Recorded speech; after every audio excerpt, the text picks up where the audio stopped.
Welcome to K6. ఈనాటి చర్చా వేదికలో అప్పటి తెలంగాణ ఉద్యమకారుడు, అదేవిధంగా RWS ఎస్సీ రిటైర్డ్, అంటే తన పదవీ కాలం ఉన్నప్పటికీ కూడా సమాజంకు ఏం చేసినాం, మనము సమాజం మనకేమిచ్చింది, మనం సమాజానికి ఏమి ఇవ్వాలి అనే ఆలోచనతోని తన పదవిని సైతము వదిలేసుకొని సమాజ సేవ కోసము వచ్చేసి ఇప్పుడు ప్రజెంట్ తెలంగాణ ఉద్యమంతో పాటు మేడ్చల్ మెట్రో సాధనలో ఒక అడుగు ముందుకు వేసేసి ఇప్పుడు ఆ విజయాలు పంచుకునేందుకు మన స్టూడియోకి విచ్చేశారు. Senior most engineer Sampath Reddy గారు మన స్టూడియోకి ఉన్నారు. ఇప్పుడే తన్ని ఆహ్వానిద్దాం. Welcome to our studio sir. నమస్తే అండి. కంగ్రాచులేషన్స్, మొత్తానికి విజయవంతంగా మీరు ఉద్యమాన్ని చేశారు. ఇప్పుడు అసలు విజయవంతం వెనుక ఏంది అసలు కారణం చెప్పండి ఒకసారి. ఎట్లా ఫీల్ అవుతున్నారు, ఏంది? ముందుగా K6 ప్రేక్షకులకు నూతన సంవత్సర శుభాకాంక్షలు.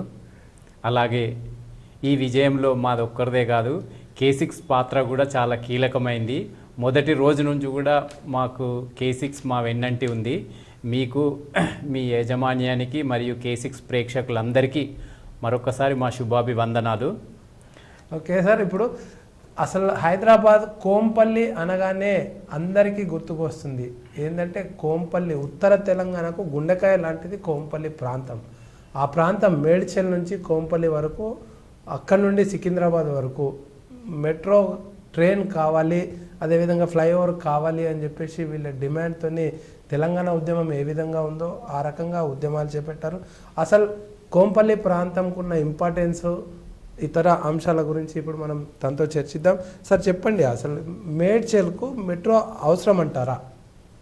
ఖచ్చితంగా మేడ్చల్కు, అలాగే మేడ్చలే కాదు మన ఉత్తర హైదరాబాద్ మొత్తానికి కూడా ఈ మెట్రో సౌకర్యం అవసరము.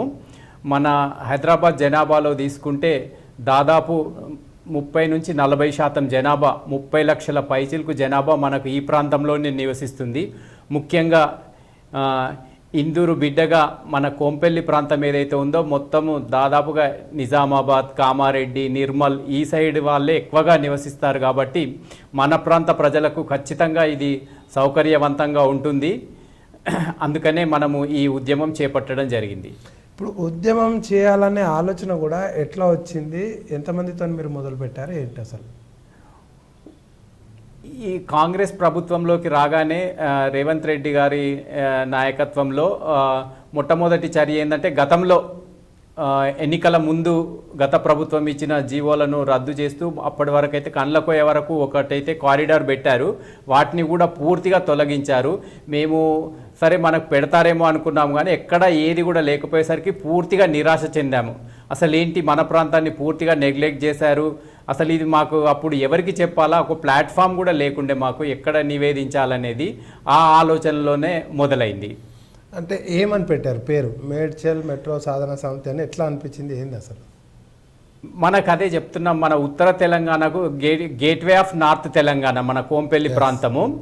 అందుకే మన తెలంగాణలో ప్రధానమైన జిల్లాలు మనం తీసుకుంటే రంగారెడ్డి, మెదక్, నిజామాబాద్, ఆదిలాబాద్, కరీంనగర్, వరంగల్ అన్నీ కూడా ఈ ప్రాంతంలోనే ఉంటాయి, ఇక్కడనే కలుస్తాయి.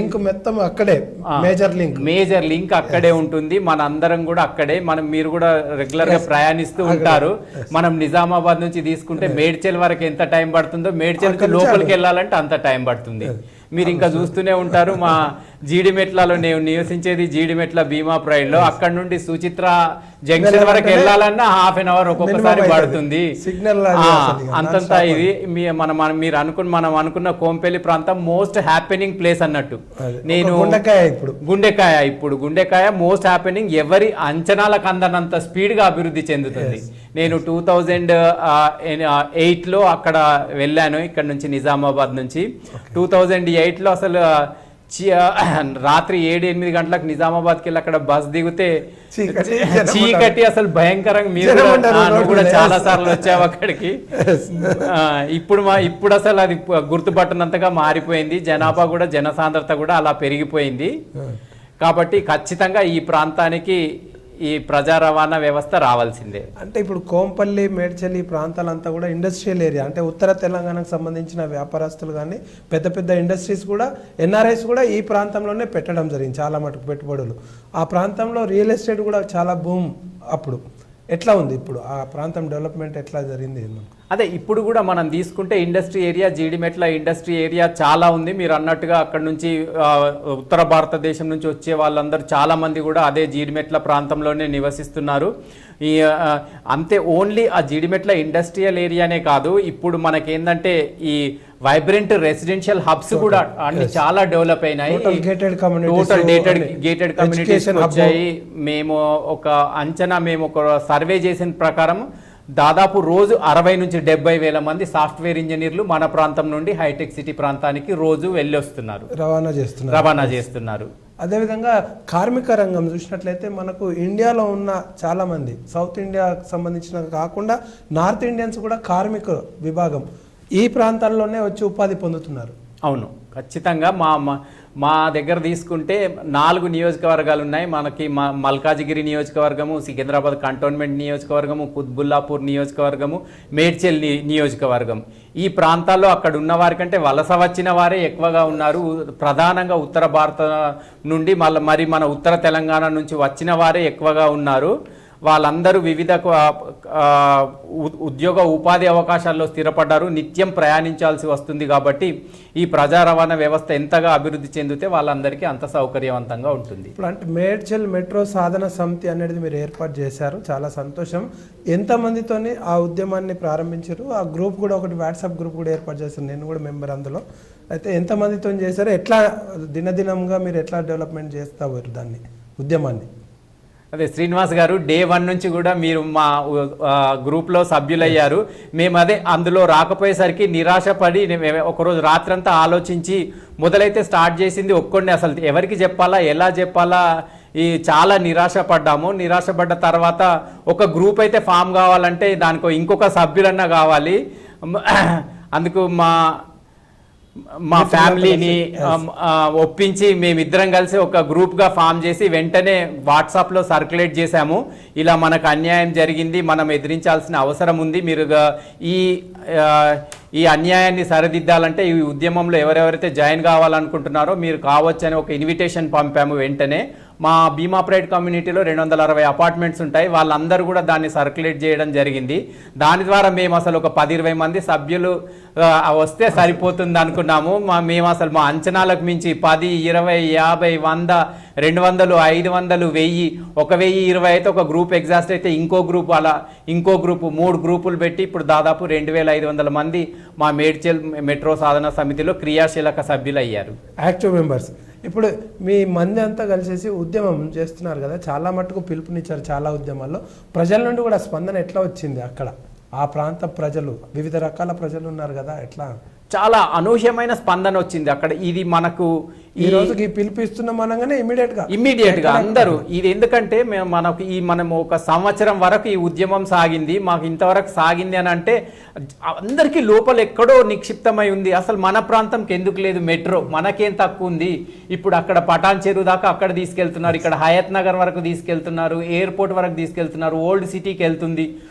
మళ్ళీ మన హైదరాబాద్ నగరంలో 3 ప్రాంతాలను కవర్ చేస్తున్నారు. పూర్తిగా ఉత్తర భాగాన్ని పక్కన పెట్టడం జరిగింది కాబట్టి అందరికీ ఉంది. కాబట్టి సంపూర్ణంగా మాకు అన్ని రెసిడెన్షియల్ వెల్ఫేర్ అసోసియేషన్ అధ్యక్షుల నుంచి అందరి నుంచి సంపూర్ణ మద్దతు లభించింది. ఇప్పుడు మీరు ఆ గ్రూప్లో కానీ ఆ ఉద్యమంలో పాల్గొన్న వాళ్ళు కానీ చూసినట్లయితే చాలా మటుకు మంచి ప్రొఫెషనల్స్ ఉన్నారు, రిటైర్డ్ ఎంప్లాయీస్ ఉన్నారు, వ్యాపారస్తులు ఉన్నారు, చిన్న వర్గాలకు సంబంధించిన ప్రజలు కూడా ఉన్నారు.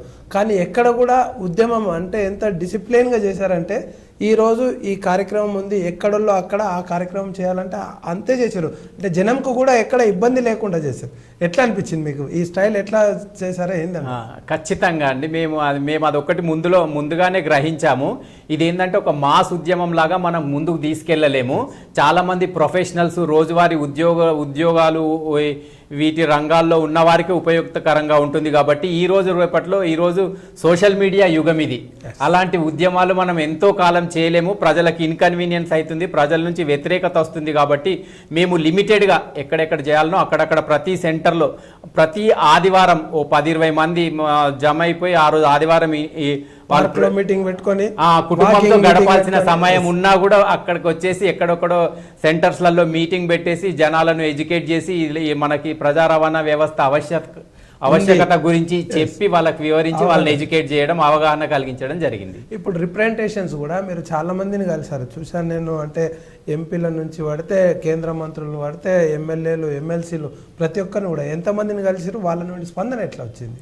ముఖ్యంగా మాకైతే మా 4 నియోజకవర్గాల్లో తీసుకుంటే మాకి ముఖ్యంగా ఈ కుత్బుల్లాపూర్ ఎమ్మెల్యే వివేకానంద గారు, మల్కాజ్గిరి ఎమ్మెల్యే మరి రాజశేఖర్ రెడ్డి గారు, అలాగే మెయిన్గా మన ఎంపీ ఈటెల రాజేందర్ గారు, అలాగే మనకు సికింద్రాబాద్ కంటోన్మెంట్ ఎమ్మెల్యే శ్రీ గణేష్, వీళ్ళందరూ పార్టీలకు అతీతంగా సంపూర్ణంగా మద్దతు ఇచ్చారు. మేము ప్రతి నాయకుని మేము దాదాపుగా సంవత్సర కాలంగా కలవని నాయకుడు అంటూనే లేదు. మేము వార్డు కౌన్సిలర్ నుంచి మన అంటే ఒక షెడ్యూల్ ఫిక్స్ చేసుకొని 15 రోజుల్లో ఒక విఐపిని కలవాలి, ఈ 15 రోజుల్లో ఒక విఐపిని కలవాలి ఖచ్చితంగా. మన పిసిసి అధ్యక్షుడు మహేష్ కుమార్ గౌడ్ గారిని కూడా కలవడం జరిగింది. దానికి మీరు సహకరించారు, మీకు ప్రత్యేక ధన్యవాదాలు. Thank you. ఇప్పుడు ప్రధానంగా మనం చూసినట్లయితే తెలంగాణలో ఉన్న హైదరాబాద్కు ప్రత్యేకత ఏంటి అసలు మేజర్గా? మన తెలంగాణకి హైదరాబాద్ నగరము ఒక గుండెకాయ, ఒక ఆత్మ. మన తెలంగాణకు ఒక వరం. మిగతా రాష్ట్రాలతో తీసుకుంటే మనము చెన్నై తీసుకుంటే వాళ్ళ రాష్ట్రానికి ఎక్కడో ఒక కొనాలు ఉంటుంది, బాంబే తీసుకున్నా కూడా ఎక్కడో ఒక కొనాకు ఉంటుంది. కానీ మన హైదరాబాద్ నగరం ఏదైతే మన తెలంగాణకు సెంటర్లో ఉంది. ఇది అందరికీ నాది అనే భావన. హైదరాబాద్ నాది, నా ప్రాణం, మా మొత్తం ఉంది కాబట్టి మధ్యలో, ఎందుకంటే అందుబాటులో ఉంది. ఎవరైనా కూడా ఒక్క ఆదిలాబాద్ అలాంటి కొద్దిగా 1-2 దూర ప్రాంతాలు వదిలి మిగితే ఎవరైనా కూడా 2 గంటలల్లో 2.5 గంటలల్లో నేను హైదరాబాద్ నగరానికి చేరవచ్చు. అంతర్జాతీయ స్థాయి ఫెసిలిటీస్ అన్నీ ఉన్నాయి. వైద్య ఆరోగ్య పరంగా చూసుకున్నా కూడా ఇంటర్నేషనల్ లెవెల్ చాలా మంది బయట వాళ్ళు వచ్చి అక్కడ చికిత్సలు చేసుకుంటున్నారు. బంగ్లాదేశ్ నుంచి స్పెషల్ ఫ్లైట్స్ వస్తాయి, వేరే వేరే దేశాల నుంచి వస్తాయి. కాబట్టి అన్ని రకాలుగా అభివృద్ధి చెందింది. కాబట్టి మనందరికీ సెంటర్లో ఉంది, అందుబాటులో ఉంది. ఇప్పుడు రీజనల్ రింగ్ రోడ్ వస్తే గంటలో మనం ఇక రీజనల్ రింగ్ రోడ్ నుంచి మనం అంతా హైదరాబాద్ నగరమనే చెప్పుకోవచ్చు. ఇప్పుడు వస్తే అందరికీ గంటలో అందుబాటులో ఉంటుంది. ఇంత ప్రత్యేకమైన రాజధాని నగరం ఏ రాష్ట్రానికి లేదు మన దేశంలో. అంటే ఆ రాజధాని నగరానికి ఆనుకొని ఉన్న ఉత్తర తెలంగాణకు ఏ విధమైన ఉపయోగం ఉంటుంది అనుకోవచ్చు? ఖచ్చితంగా మంచి ప్రశ్న వేశారు. మనం అందరము ఈ ఉత్తర తెలంగాణ వాసులమే. మన తెలంగాణలో తీసుకుంటే ఉత్తర తెలంగాణ రంగారెడ్డి జిల్లా నుంచి ప్రారంభమైతే రంగారెడ్డి, నేను పాత జిల్లాలు చెప్తున్నా, రంగారెడ్డి, మెదక్, నిజామాబాద్, ఆదిలాబాద్, కరీంనగర్, వరంగల్, మెజారిటీ ప్రాంతం అంతా ఉత్తర తెలంగాణలోకే వస్తుంది. మనకి ఈ హైటెక్ సిటీ అవన్నీ తీసుకుంటే మన హైదరాబాద్ దక్షిణ భాగాన చాలా స్పీడ్గా హైటెక్ సిటీలో ఇప్పుడు దాదాపుగా ఈ ప్రొఫెషనల్స్, సపోర్టింగ్ స్టాఫ్ అందరు కలిసి దాదాపు 20 లక్షల మంది పని చేస్తున్నారు.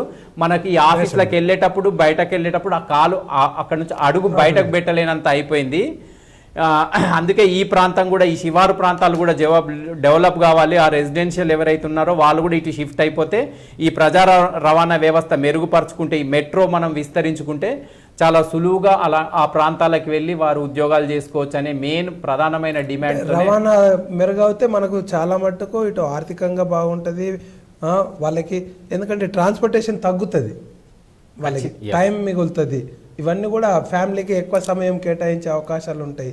ప్లస్ అక్కడ డెవలప్మెంట్ కూడా ఎక్కువ అవుతుంది అంట. ఎస్, ఖచ్చితంగా మీరు అన్నట్టుగా ఎక్కడైనా కూడా మన దేశమే జనసాంద్రత ఎక్కువ కలిగిన దేశం, అందులోనే హైయెస్ట్. అందులో మన హైదరాబాద్ నగరంలో ఇప్పటికే తీసుకుంటే దాదాపు 1,20,00,000 జనాభా ఉంది. ఇంకో 10-20 సంవత్సరాల్లో 3 కోట్లకు చేరినా కూడా ఆశ్చర్యపోవాల్సిన అవసరం లేదు.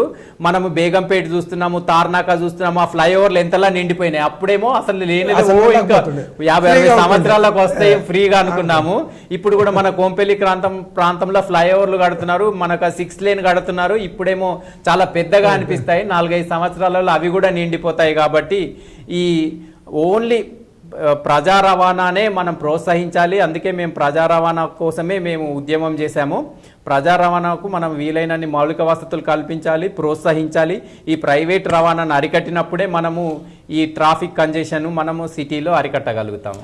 ఇప్పుడు హైటెక్ సిటీ ఏ విధంగా ఉందో అటువైపు ఇటువైపు మనకు ఉత్తర తెలంగాణకు సంబంధించిన కోంపల్లి, మేడ్చల్ మన ప్రాంతాల్లో ఫైనాన్స్ టెక్నాలజీ సిటీగా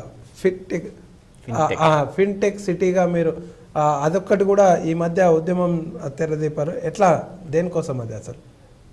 అదే మనం ఇందాక మాట్లాడినట్టు మనము హైటెక్ సిటీ ఆ ప్రాంతంలో మన హైదరాబాద్కి దక్షిణ భాగంలో తీసుకుంటే అన్నీ అక్కడే స్థిరపడ్డాయి. ఏ సిటీ తీసుకున్నా కూడా, ఈ ఫిల్మ్ సిటీ తీసుకున్నా, ఫార్మా సిటీ తీసుకున్నా, ఏఐ సిటీ తీసుకున్నా, స్పోర్ట్స్ యూనివర్సిటీ తీసుకున్నా, నాలెడ్జ్ హబ్ తీసుకున్నా, ఇంకో కొత్త స్కిల్స్ యూనివర్సిటీ తీసుకున్న అన్ని యూనివర్సిటీలు అన్ని కీలకమైన అన్ని అక్కడే స్థాపించి ఆల్రెడీ ఫుల్ కంజెస్టెడ్ అయిపోయింది. అక్కడ ఫుల్ ట్రాఫిక్ కంజెషన్ అయిపోయింది.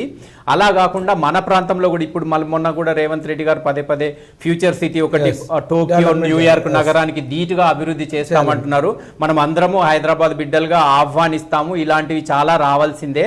మనం ఏమంటున్నామంటే అక్కడ 30,000-40,000 ఎకరాలలో సిటీ కట్టుకుంటే మనం ఆహ్వానిస్తున్నాము. మన ప్రాంతంలో కూడా ల్యాండ్ బ్యాంక్ చాలా ఉంది, ప్రభుత్వ ల్యాండ్ ఉంది. దాంట్లో ఒక 3,000 ఎకరాలలో కానీ మన వైపు కూడా ఈ ప్రాంతంలో కూడా పెడితే మన ఉత్తర తెలంగాణకి వెళ్ళి చాలా మందికి అనుకూలంగా ఉంటుంది.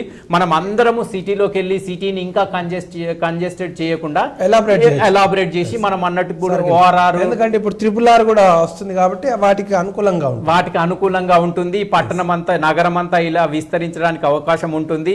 మనకు ఎలాగూ మన అందరికీ ఒక్కటే ఆధారం హైదరాబాద్ నగరం కాబట్టి మనం అందరం ఎలాగూ చాలా మంది మైగ్రేట్ అవుతారు ముందు కాబట్టి వాళ్ళకు అనుకువగా ఉండేటట్టు ఇప్పుడే మనం ఇన్ఫ్రాస్ట్రక్చర్ క్రియేట్ చేసి పెడితే బాగుంటుంది అని.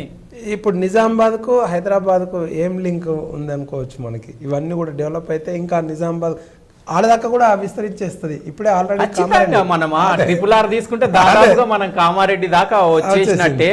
ఇప్పుడు మెయిన్ ఏం చేస్తున్నామంటే నాకు అసలు ఎప్పుడు నన్ను తొలిచే ప్రశ్న, మనం 3 ఎకరాల రైతు ఎవరైతే ఉన్నారో 3 ఎకరాలలో వ్యవసాయం, భార్య, భర్త, తల్లిదండ్రి నలుగురు వ్యవసాయం చేస్తుంటే ఒక అపార్ట్మెంట్ వాచ్మెన్ శాలరీ కూడా వాళ్ళు సంపాదించలేకపోతున్నారు. కాబట్టి మనం ఈ యూత్ పిల్లల్ని వీలైనంత మందిని గాంధీ బొమ్మ దగ్గర కూర్చుకుంటూ మీటింగ్లు పెడుతూ రాష్ట్ర ప్రభుత్వాన్ని, కేంద్ర ప్రభుత్వాన్ని, వచ్చిన వాళ్ళని పోయిన వాళ్ళని తిట్టుకుంటూ కూర్చునే యువకులు ఎవరైతే ఉన్నారో వాళ్ళందరినీ మనం హైదరాబాద్ నగరానికి కదిలించగలగాలి. వాళ్ళ ఆర్థిక పరిస్థితులు మెరుగుపరిచేలాగా ఉద్యోగ ఉపాధి కొత్త అవకాశాలు చాలా ఉన్నాయి. వాటిని సద్వినియోగం చేసుకుంటే మనం ఏదైతే తెలంగాణ ఉద్యమంలో మనం అందరము నీరు, నిధులు, నియామకాల గురించి కొట్లాడి చేసుకున్నప్పుడు హైదరాబాద్ ను వీళ్ళందరూ స్వంతం చేసుకుంటారు. లేకుంటే ఇప్పుడు మనం హైదరాబాద్ లో చూసుకుంటే రాజస్థాన్ వాళ్ళు, ఒరిస్సా వాళ్ళు, జార్ఖండ్ వాళ్ళు, పంజాబ్, అస్సాము ఇవన్నీ చాలదన్నట్టు నేపాల్ వాళ్ళు అందరూ దర్జాగా బతుకుతుంటే మన వాళ్ళమేమో ఇంత 3 ఎకరాల్లో 4-6 కలిసి వ్యవసాయం చేసుకుంటే మనం ఎంత పండించినా సాంప్రదాయ వ్యవసాయంలో నేను అన్నట్టుగా వాచ్మెన్ శాలరీ కంటే ఎక్కువ పడదు. కాబట్టి అంటే గతంలో ఉండేది టెక్నాలజీ పెరిగిన కొద్దీ మార్పు అనేది వచ్చింది. ఇప్పుడు ఆ మార్పుకు అనుకూలంగా వ్యవసాయ రంగంలో కూడా ఆధారపడ్డ రైతులందరూ కూడా వాళ్ళు కూడా మారాల్సిన అవసరం ఉంది. అదే ఒక కుటుంబంలో ఇద్దరు ఉంటే ఒక్కరు ఇక్కడ చేసుకోవచ్చు. ఆ 3 ఎకరాలను మళ్ళీ ఇద్దరు పంచుకొని ఎకరంన్నర అనుకుంటే చేసుకుంటే దాంట్లో ఏముండదు. కాబట్టి దాంట్లో కూడా కమర్షియల్ క్రాప్స్ అలాంటివి ఎడ్యుకేట్ చేసి మనం చేయగలిగితే మాత్రం చాలా బాగుంటుంది. సాంప్రదాయక వ్యవసాయం చేస్తే ఒక రైతు బిడ్డగా నాకు తెలుసు దాంట్లో ఏముండదు. కాబట్టి అది కాకుండా మనకు హైదరాబాద్ నగరం is a land of opportunities. ఎక్కడెక్కడికెళ్ళో వచ్చి వాళ్ళు వాడుకుంటుంటే మన నగరంలో మనం ఎందుకు ఉపయోగించుకోకూడదు? ఇప్పుడు మీరు ఉద్యమ సమయం నుంచి స్టార్టింగ్ నుంచి ఎండింగ్ వరకు చూసినట్లయితే ప్రముఖుల్ని కలిసారు చాలా మంది. ఆ ప్రముఖుల నుండి రెస్పాన్స్ ఎట్లా వచ్చింది? ఒక ప్రముఖుడు తీసుకెళ్లి మళ్ళీ విఐపిని కల్పించడం జరిగింది. అక్కడ కూడా హామీలు ఎట్లా లభించినాయి, ఏంది? ముఖ్యంగా మాకు ఈ ఉద్యమంలో అందరూ మాకు స్థానిక నాయకులు పార్టీలకు అతీతంగా చాలా పార్టీ అనేది చూడలేదు, పార్టీ ఎక్కడ చూడలేదు. బీజేపీ వాళ్ళు అన్న వచ్చారు, రండి, కాంగ్రెస్ వచ్చారు, బీఆర్ఎస్ వచ్చారు, అన్ని అన్న రండి మా అన్న దగ్గరికి వెళ్దాం అనుకుంటూ ఎక్కడ ఎంతమంది ఉన్నా మీరు మనం చూసుకుంటే అసలు నేను ఇక్కడ నిజామాబాద్లో నాయకులను చూశాను. నిజామాబాద్ నాయకులకు హైదరాబాద్ నాయకులకు అసలు పోలికే లేదు. అసలు జనాలు అసలు పట్టలేనంతగా ఉంటారు. అసలు చాలా అక్కడ కలవడమే ఇబ్బందిగా ఉంటుంది. అలాంటిది మాకు అక్కడ ఈ మా కింది నాయకులు అందరు ఉన్నారు, మా దాంట్లో సభ్యులుగా ఉన్నారు చాలా మంది. మా అదృష్టం కాబట్టి వాళ్ళందరూ డైరెక్ట్ గా తీసుకెళ్లేసి అన్న వీళ్ళు వచ్చారు, వీళ్ళు మేడ్చల్ మెట్రో సాధన సమితి గురించి మేము ఎన్నో స్ట్రీట్ ప్రోగ్రామ్స్ కూడా చేశాము. మీడియాలో కూడా మేము K6 కూడా కవర్ చేయడం జరిగింది. మేము ధర్నా చేస్తే ఎంపీ గారు రావడం జరిగింది, ఎమ్మెల్యే గారు కూడా రావడం జరిగింది. అందరూ మాకు వచ్చి మద్దతు ఇవ్వడం జరిగింది. ఇప్పుడు ఇంకొక అదృష్టం ఏంటంటే మేడ్చల్ మెట్రో సాధన సమితి ఉద్యమం ఫలించడం కారణము ఇది కూడా అనుకోవచ్చేమో నా అభిప్రాయం. గతంలో ఉన్న ఇప్పుడున్న ముఖ్యమంత్రి రేవంత్ రెడ్డి గతంలో ఈ ప్రాంతానికి పార్లమెంట్ సభ్యుడిగా ఉండే కదా, అవగాహన ఏమన్నా ఆయనకు ఉంది? ఖచ్చితంగా వారి మద్దతు చాలా ఉంది. మేము వారిని మేడ్చల్లో కూడా ఎన్నికల ప్రచారంలో వచ్చినప్పుడు కలవడం జరిగింది. వారు అదే చెప్పారు, నాకు మల్కాజ్గిరి నియోజకవర్గము పునర్జన్మనిచ్చింది. కొడంగల్ ఏదైతే జన్మనిచ్చింది, నాకు మల్కాజ్గిరి నియోజకవర్గం పునర్జన్మనిచ్చింది. మీరు ఏవేవైతే సమస్యలు నా దృష్టికి తీసుకొస్తున్నారో అవన్నీ తెలుసు. తప్పకుండా నేను ఈ మల్కాజ్గిరి నియోజకవర్గానికి రుణపడి ఉన్నాను. రుణం తీర్చుకునే అవకాశం నాకు వచ్చింది కాబట్టి ఖచ్చితంగా రుణం తీర్చుకుంటాను. ఈ ప్రాంతానికి ఖచ్చితంగా మీరు అన్నట్టుగా మెట్రో సౌకర్యం కల్పిస్తానని వారు అప్పుడు ఆ సభలో మాకు హామీ ఇవ్వడం జరిగింది. వారు వెంటనే నిలబెట్టుకోవడం మాకు అందరికీ చాలా ఆనందదాయకం. అంటే మీ ఉద్యమం ఫలితం సాధించినట్టు అనిపించిందా? అందరు మా ఉద్యమ ఫలితమే కాదు, రేవంత్ రెడ్డి గారికి వారి రుణం తీర్చుకునే అవకాశం కూడా కల్పించినట్టు. ఆయన ఆలోచన లేకుండే అది లేదు, మీరు ఉద్యమం లాగా పెట్టేసి అక్కడ దాకా చాలా ప్రతి ఇంట్లో ప్రతి వారికి అవసరం ఇది. ఒకసారి మెట్రోలో మనం ప్రయాణించిన తర్వాత దాని గొప్పతనం తెలుస్తుంది. అప్పటి వరకు తెలియదు అసలు. మేము అనుకుంటే కొంతమంది ఇప్పటికి ఇంకా అబౌవ్ 60% జనాలు మెట్రో ఇంకా ఎక్కని వాళ్ళు ఉన్నారు. నేను కూడా ఎగ్జాంపుల్, నేను కూడా ఎక్కలే ఇంకా ఇప్పటివరకు. అదే ఖచ్చితంగా ఈసారి వచ్చినప్పుడు ఖచ్చితంగా ప్రయాణించండి హైటెక్ సిటీకి తప్పకుండా. అయితే మనం చూసినట్లయితే ఇప్పుడు నిజామాబాద్ నాయకులు అక్కడ ప్రధాన పాత్ర పోషిస్తున్నారు ప్రభుత్వంలో. ఏ ప్రభుత్వం అన్నా ఉండని నిజామాబాద్కు ఆ ప్రాధాన్యత అనేది ఉంది. అంటే ఇక్కడ నాయకత్వం చాలా బలంగా ఉంటుంది.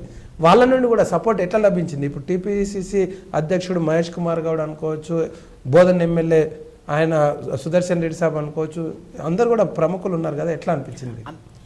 వాళ్ళ నుండి కూడా ఏం కోరుతున్నారు మీరు? ఇంకా అందరి నుంచి మాకు చాలా సహాయ సహకారాలు లభించాయి. ఇప్పుడైతే ముఖ్యంగా మేమందరము మేడ్చల్ మెట్రో సాధన సమితి మేడ్చల్ మెట్రో సాధనకే పరిమితం కాకుండా ఉత్తర నగర ప్రాంత అభివృద్ధికి కూడా ప్రభుత్వానికి ఈ సలహాలు సూచనలు ఇస్తూ ఈ ప్రాంతంలో కూడా మెయిన్గా దాదాపుగా ఇప్పుడు హైటెక్ సిటీలో అయితే మనము గత 10-20 సంవత్సరాల్లో 10 లక్షల ఉద్యోగాలు క్రియేట్ చేసుకున్నాము. మెయిన్ మా లక్ష్యము మన ప్రాంతంలో 10 లక్షల ఉద్యోగాలు క్రియేట్ చేసే బృహత్తర కార్యక్రమం మీద వర్క్ చేస్తున్నాం. కాబట్టి మీరు అన్నట్టుగా ఈ ప్రాంత నాయకుల మద్దతు మనకు చాలా కీలకము, చాలా అవసరం. మీరు అన్నట్టుగా అదృష్టవశాత్తు కీలకమైన పిసిసి పదవిలో మన మహేష్ కుమార్ గౌడ్ ఉండడము, అలాగే మన సుదర్శన్ రెడ్డి గారు కానివ్వండి, ఈ ప్రాంత నాయకులందరూ చాలా కీలకంగా ముఖ్యమంత్రికి ఎంతో చొరవతో ముఖ్యమంత్రి దాకా తీసుకెళ్ళి ఉన్నారు. కాబట్టి వీరందరూ కలిసి మా యువకులకు మా ప్రాంత వాసులకు ఇక్కడ ఉద్యోగ ఉపాధి అవకాశాలు ఇప్పుడు మన మేడ్చల్ సైడ్ ఈ రీజనల్ రింగ్ రోడ్ వరకు అభివృద్ధి చెందుతుంది. ఏంటంటే మన ఆడపిల్లలు కూడా డైలీ వెళ్ళి రావచ్చు. నిజామాబాద్ నుంచి పొద్దున వెళ్ళేసి డ్యూటీ చేసుకొని రావచ్చు. ఇప్పుడు చాలా క్యాలిబర్ ఉంది, చాలా హార్డ్ వర్క్ చేసే ఆడపిల్లలు ఉన్నారు. తల్లిదండ్రులు హైదరాబాద్ వరకు నమ్మలేకుండా ఇక్కడే పెట్టేసుకుంటున్నారు. కాబట్టి అట్లాంటి పరిస్థితి లేకుండా ఈ జిల్లా ఉత్తర తెలంగాణ జిల్లా వాసులందరికీ కూడా అనువుగా ఉంటుంది ఇటు సైడ్ డెవలప్ అయితే. నిజామాబాద్ నుండి మనకి ఎర్లీ మార్నింగ్ 4 o'clock ఒక ట్రైన్ వెళ్తుంది, బోధన్ నుండి మహబూబ్ నగర్ వరకు పోతుంది. ఓకే, ఆ ట్రైన్లో ఎంప్లాయీస్ ఇక్కడ నుండి బయలుదేరి అక్కడ డ్యూటీ చేసి మళ్ళీ నైట్ ఇక్కడ వస్తారు. ఇప్పటికి ఇంకా చాలామంది ఉన్నారు. అట్లా ఈ ఫెసిలిటీ మనకు మేడ్చల్ మెట్రో సాధన వచ్చింది అనుకోండి, ఇంకా చాలా అట్లాంటి వాళ్ళకి ఇంకా ఎంప్లాయ్మెంట్ అనేది చాలా పెరుగుతుంది, చాలా యూటిలైజ్ చాలా యూజ్ అయితే మీరు అన్నది కరెక్టే, కానీ అది కొంత మటుకు ప్రభుత్వ ఉద్యోగులే వాడుకుంటున్నారు. వాళ్ళు ఎందుకంటే 10 గంటల వరకు వాళ్ళకి వెసులుబాటు ఉంటది కాబట్టి, ఈ ప్రైవేట్ ఉద్యోగులు అలా కాదు కదా, 8-9 గంటలకు ఉంటుంది కాబట్టి ఇట్లాంటి మనం ఇటు సైడే అయితే వీళ్ళు వెళ్ళేసేస్తారు 8-9 గంటలకు. నాకు తెలిసిన ఇక్కడ ఒక ప్రొఫెసర్ ఉంది, తను నిజామాబాద్ నుంచి మార్నింగ్ 4 o'clock వెళ్ళేసి అక్కడ క్లాసులు చెప్పుకొని రోజు 4 years ఆపరేట్ చేసిన ఒక ప్రొఫెసర్ కూడా నాకు తెలుసు. నిజామాబాద్ నుంచి Mallareddy engineering college, CMR engineering కాలేజ్లో పనిచేసిన. సో అట్లాంటివి ఉంటాయి కాబట్టి మెయిన్గా ఆడపిల్లలందరికీ ఉద్యోగ ఉపాధి అవకాశాలు దొరుకుతాయి కాబట్టి మన నగరము, మన ఉత్తర Telangana, gateway of north Telangana వైపు డెవలప్ కావాలంటే ఈ ఉపాధి అవకాశాలు. ఎంపీ గారు కూడా ఎన్నికల్లో లాజిస్టిక్ పార్క్ అనే హామీ కూడా ఇచ్చారు, అది కూడా నెరవేర్చాలని మేము పట్టుబడుతున్నాము. మన అందరి బాధ్యత ఉంది, మన వైపు ఉద్యోగ ఉపాధి అవకాశాలు మెరుగుపరచుకోవడానికి మీ వంతు మీడియాగా, మీ వంతు ముఖ్యంగా శ్రీనివాస్ గా నీ పాత్ర, మీ అందరి పాత్ర ఉంటుంది కాబట్టి అందరి సహాయ సహకారాలు మనకు అవసరం ఉంటాయి. ఇప్పుడు మరో మనం అంశము పార్లమెంట్లో, అక్కడ ఎంపీ గారు రఘునందన్ రావు గారు పార్లమెంట్లో చాలా కీలకమైన అంశాల మీద 15 నిమిషాల పాటు సుదీర్ఘంగా చర్చించారు. మేడ్చల్కున్న ఇంపార్టెన్స్ ఏంది అనేది ఎట్లా అనిపించింది అప్పుడు మీకు? మాకు చాలా ఆనందము. మన వాణి, మన ప్రజాప్రతినిధి అక్కడ పార్లమెంట్లో మన ఎంపీ ఈటెల రాజేందర్ గారు కానివ్వండి, రఘునందన్ గారు కానివ్వండి, గట్టిగా ఇక్కడ ప్రజలు చాలా పోరాడుతున్నారు సార్, వాళ్ళకు మనం ఇవ్వాలి అని చెప్పి పార్లమెంట్లో వినిపించినప్పుడు, మన గల్లీ వాణి ఢిల్లీలో వినిపించినప్పుడు చాలా ఆనందం వేసింది. అలా కాకుండా మా కుత్బుల్లాపూర్ ఎమ్మెల్యే, మా మల్కాజిగిరి ఎమ్మెల్యే గారు కూడా అసెంబ్లీలో మా వాణి గట్టిగా వినిపించడము, నిజంగా వారికి ఈ ఇంటర్వ్యూ ముఖంగా వారందరికీ నేను కృతజ్ఞతలు తెలియజేసుకుంటున్నాము మేడ్చల్ మెట్రో సాధన సమితి ద్వారా. దీనికి ఇంత స్పీడ్గా రిజాల్వ్ కావడానికి వాళ్ళు అక్కడ లేవనెత్తడం, ఆ ప్లాట్ఫామ్ చట్టసభల్లో చర్చించడం వల్లనే గవర్నమెంట్లో ముఖ్యమంత్రి దృష్టికి గవర్నమెంట్లో స్పందన వచ్చింది చట్టసభల్లో. కాబట్టి వాళ్ళు నిజంగా చాలా యాక్టివ్గా స్పందించి అంత గట్టిగా వాణి వినిపించడము. తర్వాత మర్రి రాజశేఖర రెడ్డి గారు మొన్న ముఖ్యమంత్రి గారిని ప్రత్యేకంగా ఛాంబర్ లో కలిసి నడిచేటప్పుడు మాకు మాట ఇచ్చారు, అన్న నేను ఖచ్చితంగా అందరం వెళ్ళాము మేము 2-3 సార్లుగా, మాకు 2-3 సార్లు మాట ఇచ్చారు, అన్న ఈసారి నేను ఖచ్చితంగా అసెంబ్లీలో కలుస్తాను, ముఖ్యమంత్రి దృష్టికి తీసుకెళ్తాను. అది ఆయన అక్కడ ఆ రోజు వినతి పత్రం ఇవ్వడము, దాని తర్వాత మనకు స్పెషల్ గా మనకు 10 రోజులలోనే ఇది రావడము, అనౌన్స్మెంట్. మనకు మా ఉద్యమం తొలి నుంచి కూడా మేము ఎన్విఎస్ రెడ్డి గారికి కూడా, ఎండి గారికి కూడా కృతజ్ఞతలు. అంటే ఎప్పటికప్పుడు రిప్రజెంటేషన్ తీసుకుంటే మేము ప్రతిసారి వారం 10 రోజులకు ఒకసారి బేగంపేటలో మెట్రో రైల్ భవన్కి వెళ్ళడము, సార్ను కలవడము, సార్ మా ఇబ్బంది గ్రహించండి, మీరు వస్తున్నారండి, నేను ప్రభుత్వం దృష్టికి తీసుకెళ్తున్నాను, ఖచ్చితంగా ముఖ్యమంత్రి గారి దృష్టికి తీసుకెళ్తాను, ఉత్తర ప్రాంతంను మమ్మల్ని కూడా జనజీవన స్రవంతిలో కలపండి సార్, ఈ ప్రజా రవాణా వ్యవస్థలు అంటే ఖచ్చితంగా మా దృష్టిలో ఉంది, నేను తీసుకెళ్తానని హామీ ఇచ్చారు. హామీ నిలబెట్టుకున్నందుకు వారికి కూడా మా కృతజ్ఞతలు. ఓకే సార్, చివరిగా ఇప్పుడు మీరు అక్కడ అంటే ఉత్తర తెలంగాణ ప్రజలకు, అదేవిధంగా యూత్కు మీరు ఇచ్చే సందేశం ఏంటి? ఇప్పుడు ఈ మెట్రో సాధన ఎప్పటివరకు పూర్తవుతుండొచ్చు, పూర్తయినాక ఇక్కడ జనాలు కూడా ఎట్లా ఉపయోగించుకోవాలి ఆ సర్వీస్ని? అదే నేను పదే ఒకటే చెప్తుంటాను, Hyderabad is a land of opportunity. అద్భుతమైన ఉద్యోగం, ఒక ఐకాన్ లాగా అవుతుంది. ఎక్కడెక్కడి నుంచో నువ్వు అన్నట్టుగా అస్సాం, మేఘాలయ, ఎక్కడి నుంచో మణిపూర్ నుంచి కూడా ఎక్కడెక్కడి నుంచో వస్తున్నారు. కాబట్టి అక్కడ చాలా ఉద్యోగ ఉపాధి అవకాశాలు చాలా ఉన్నాయి. కాకపోతే ఏంటంటే వెళ్ళేసి అక్కడుండి సర్చ్ చేసి కొద్దిగా గట్టిగా పట్టు వదలకుండా ఒక 6 నెలలో 3 నెలలో ఉంటే గానీ ఖచ్చితంగా మనము అభివృద్ధి సాధించవచ్చు. కాబట్టి మనము ఆ హైదరాబాద్ నగరాన్ని అదొక మనకు ఒక గని, ఒక తరగని గని, మనకు మనులు మాణిక్యాలున్న తరగని గని, దాన్ని ఎంతైతే తవ్వకాలు చేసి ఎంతెంత పాలిష్ చేసి ఎంతగా వాడుకుంటామో మనకు అంతలా ఉంటుంది. కాబట్టి మనం ముఖ్యంగా ఉత్తర తెలంగాణ యువతకు నేను ఇచ్చే సందేశం ఏంటంటే, ఈ ల్యాండ్ ఆఫ్ ఆపర్చునిటీని వాడుకోండి. అంతులేని సంపద ఉంది హైదరాబాద్లో, దాంట్లో మన భాగస్వామ్యం కూడా ఉంది. మన భాగస్వామ్యం మనం రాబట్టాలంటే మీరు అక్కడ అడుగు పెట్టాల్సిందే. ఈ గాంధీ బొమ్మ దగ్గర నుంచి వదులుకొని ఈ మీటింగ్ కొత్త టెక్నాలజీ ఉపయోగించుకోవచ్చు అక్కడ. ఇప్పుడు అలా మనం హైటెక్ సిటీ చూసుకుంటే, ఇంతకుముందు మన భారతదేశం అంటే పాత పాడుబడ్డ సాంప్రదాయాలకు నిలయం అనే ఒక అపవాదు ఉండేది. అలాంటిది మన పిల్లలు, మన యువకులు అమెరికాలో అడుగుపెట్టి సృష్టికర్తలు అవుతున్నారు అన్ని. సృష్టికర్తలు ఏ తీసుకున్నా కూడా ఇప్పుడు మైక్రోసాఫ్ట్ తీసుకున్నా మన వాళ్ళే, గూగుల్ తీసుకున్నా, సత్య నాదెల్లా తీసుకున్నా, సుందర్ పిచ్చై తీసుకున్నా, ఆల్ సిఇఓస్ హైదరాబాద్ వాళ్ళు ఉన్నారు కాబట్టి దీన్ని మించిన టైం లేదు కాబట్టి, మంచి సమయం ఉంది కాబట్టి మన యూత్ పిల్లలందరూ వాళ్ళ టైం వేస్ట్ చేసుకోకుండా ఈ హైదరాబాద్ ల్యాండ్ ఆఫ్ ఆపర్చునిటీని వాడుకోవాలా. ప్రభుత్వానికి కూడా మా బిడ్డల తరఫున, మా ఉత్తర తెలంగాణ ప్రజల తరఫున విన్నపం ఏంటంటే, మీరు దయచేసి మా ఈ ఉత్తర నగరాన్ని కూడా అభివృద్ధి పరిచి ఈ యువకులకు కూడా ఉద్యోగ ఉపాధి అవకాశాలు, వాళ్ళ నైపుణ్యం మెరుగుపరిచేటట్టు తీర్చిదిద్దితే మన రాష్ట్ర ఖజానాకి కూడా ఎంతో మేలు చేసిన వాళ్ళు అవుతారు. Okay, thank you very much అండి. మీ అమూల్యమైన సమయాన్ని మా ప్రేక్షకులకు కేటాయించి మెట్రో సాధన సమితి మీరు చేసిన ఉద్యమాల తీరు కానీ, అక్కడ ఉన్న ఇంపార్టెన్స్ ఏంది, ప్రజలకు ఎట్లా ఉపయోగపడుతుంది అనే అంశాలు వివరించినందుకు కృతజ్ఞతలండి. థ్యాంక్ యూ శ్రీనివాస్ గారు. డే 1 నుంచి కూడా మీరు సపోర్ట్ ఇచ్చారు. మీ సపోర్ట్ ఇలాగే ఉండాలి. K6 కు మీకు మీ అందరికీ కూడా మా మేడ్చల్ మెట్రో సాధన సమితి ద్వారా ధన్యవాదాలు. థ్యాంక్ యూ అండి, ఎప్పటికి ఉంటుంది. ఇది ఈనాటి మెట్రో సాధన సమితిపై చర్చా వేదిక. మరో చర్చలో మళ్ళీ కలుసుకుందాం. అంతవరకు చూస్తూనే ఉండండి మీ K6.